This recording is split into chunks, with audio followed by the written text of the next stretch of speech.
নমস্কার বন্ধুরা, প্রতিদিনের মতো আজকে একটা রেসিপি নিয়ে চলে এলাম। আজকের রেসিপিটি গ্রামীণ একটা রেসিপি নিয়ে চলে এসেছি। এই রেসিপিটি খেতে অনেক ভালো লাগে। এই বেগুন, আলু, চিংড়ি ও বথুয়া শাকের একটা দুর্দান্ত রেসিপি।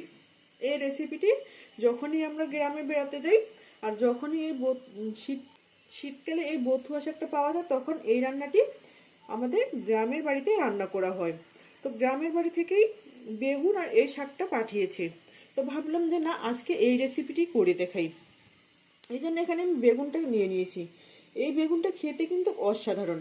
বেগুন নিয়েছি আর নিয়েছি আলু, এরকম করে কুচি করে কাটা। আর নিয়েছি ছিম বিষ আমি এখানে এক কাপের মতো নিয়ে নিয়েছি। আর নিয়েছি বৈত্যা শাক, দেখতেই পাচ্ছেন কেটে ধুয়ে পরিষ্কার করে নিয়েছি। রান্নার জন্য আর যা যা লাগবে: ধনেপাতা আর কাঁচামরিচ। এই রান্নাটি কিন্তু আমি গুঁড়া মরিচ দিয়ে করব না, কাঁচামরিচ দিয়ে করব। আমি এখানে ধনেপাতা নিয়ে নিয়েছি। এটা কিন্তু দেশি ধনেপাতা, বাড়ির ধনেপাতা। তো চলুন বন্ধুরা, কথা না বাড়িয়ে মূল রান্নায় যাওয়া যাক। রান্নার জন্য প্রথমে এখানে একটা প্যান বসিয়ে গরম করে দিয়ে দিব রান্নার তেল। এটা গরম হয়ে এসেছে, দিয়ে দিব কাঁচা লঙ্কা আর গোটা জিরে। এবারে ফোড়নটাকে ভালো মতো ভেজে নিব। আজকের রেসিপিটি পুরোই একেবারে নিরামিষ সবজি রেসিপি। তো বন্ধুরা, বেগুন আলু দিয়ে বৈত্যা শাকে কিন্তু খেতে অসাধারণ লাগে। তো আমার এই রেসিপিটি আপনারা ফলো করতে পারেন। যারা গ্রামে থাকে তারা কিন্তু অবশ্যই এই রেসিপি, আর যারা গ্রামে থাকে না তারা অনেক মিস করে, যেমন আমরাই অনেক মিস করি এই তরকারিটাকে। আমার ভালো মতো ভাজা হয়ে এসেছে। এবারে আমি বেগুন আলুগুলোকে দিয়ে দিব। বেগুন আলুটাকে আমি একটু লাল লাল করে ভেজে নেব। এ পর্যায়ে কিন্তু শাকটা দেওয়া যাবে না, শাকটা দিলে একেবারেই গলে যাবে।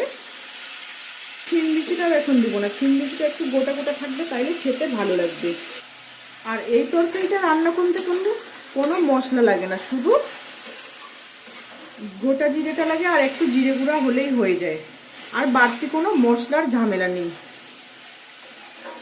তো এভাবে এখন নেড়ে চেড়ে বেগুনটাকে ভেজে নেব। আলু বেগুনটা আবার প্রায় ভেজে নেওয়া হয়ে গেছে। এবারে অ্যাড করে দিব লবণ, হলুদ গুঁড়ো দিয়ে আবারও ভালোভাবে নেড়ে নিব।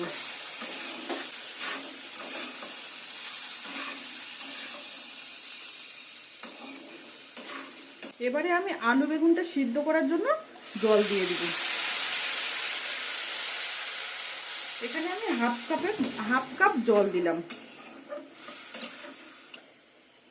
এবারে এই জলে আমি আলু বেগুনটাকে সিদ্ধ করে নিব। জলটা প্রায় শুকিয়ে এসেছে আর আলুটা প্রায় 80% মতো সিদ্ধ হয়ে এসেছে। এবারে আমি শিম বীজগুলো দিয়ে দিব আর শাকগুলোকেও দিয়ে দিব।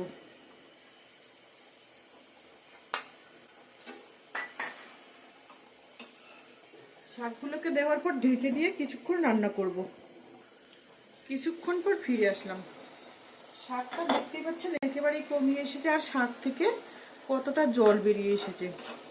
যেহেতু আলুটা আমার 80% সিদ্ধ হয়েছিল, এই জলের মধ্যে বাকি 20% সিদ্ধ হবে। এভাবেই নেড়ে চেড়ে দিব এবারে। আর এবারে আমি জলটা শুকিয়ে আসা পর্যন্ত রান্না করে নিব।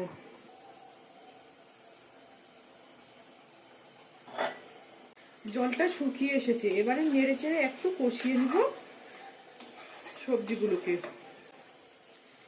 বেশি নাড়বো না, আলতো হাতে করে নেড়ে দিব।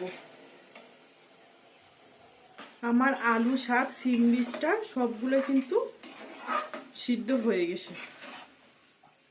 এইভাবে আমি আবারও 2-3 মিনিটের মতো কষিয়ে নিব। তো আমার প্রায় কষিয়ে নেওয়া হয়ে গেছে। এবারে আমি জল অ্যাড করে দিব।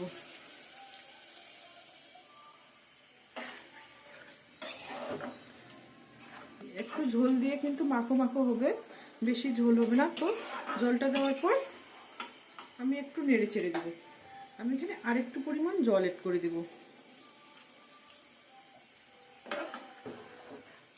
এবারে আরো আমি 4 মিনিটের মতো রান্না করে নিব। ঝোলটা ফুটিয়ে আসলে দিয়ে দিব আমি জিরে গুঁড়ো উপর থেকে। আর কোনো মশলা দেওয়ার কোনো প্রয়োজন নেই। এভাবেই কিন্তু এই রেসিপিটি আপনারা ট্রাই করতে পারেন। আর আমার এই রেসিপিগুলো যদি ভালো লেগে থাকে প্লিজ একটা লাইক করবেন আর একটা কমেন্ট করবেন। আর আপনি যদি নতুন হয়ে থাকেন প্লিজ আমার চ্যানেলটিকে সাবস্ক্রাইব করে দিবেন। জিরে গুঁড়োটা দেওয়ার পর আমি দিয়ে দিব ধনেপাতা।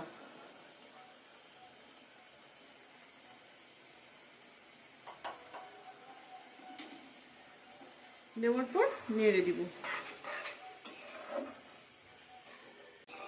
এই রান্নাটি সব থেকে ভালো হয় মাটির চুলায় রান্না করলে।